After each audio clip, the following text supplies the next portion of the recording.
உங்களுக்கு வந்து எதாவது பிரேக்கர் ஓப்பன் ஆச்சு அப்படின்னா மேபி ஓப்பன் ஆகியிருந்தது அப்படின்னா மேபி வந்து உங்களுக்கு அண்டர் வோல்டேஜ் மேபி வந்திருக்கும். அதை சென்ஸ் பண்ணிட்டு அந்த யூவி காயில் வந்து கமாண்ட் கொடுத்து அந்த பிரேக்கரை ஓப்பன் பண்ணியிருக்கும். ஸோ இது யூவி காயிலுடைய ஃபங்க்ஷன்.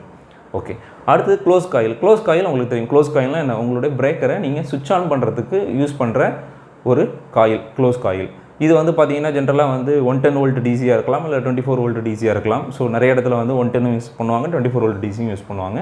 ஸோ பிரேக்கரை க்ளோஸ் பண்ணுறதுக்கு இந்த க்ளோஸ் காயில் வந்து நம்மளுக்கு யூஸ் ஆகுது. அதே மாதிரி வந்து பார்த்திங்க அப்படின்னா உங்களுக்கு ஷண்ட் காயில். இது ஷண்ட் காயில்னு சொல்லலாம், ட்ரிப் காயில்னு சொல்லலாம். ஏன்னா இந்த ஷண்ட் காயில் தான் வந்து பார்த்திங்கன்னா உங்கள் பிரேக்கரை வந்து ஓப்பன் பண்ணுறதுக்கும் இந்த ஷண்ட் காயில் தான். ஏதாவது ஒரு லாங் அதாவது எர்த் ஃபால்ட்லேயோ இல்லை வந்து ஒரு எல்எஸ்ஐஜின்னு சொல்லுவாங்கள்ல,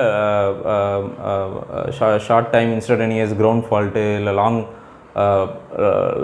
அப்படின்னு சொல்லுவோம்ல. ஸோ அந்த மாதிரி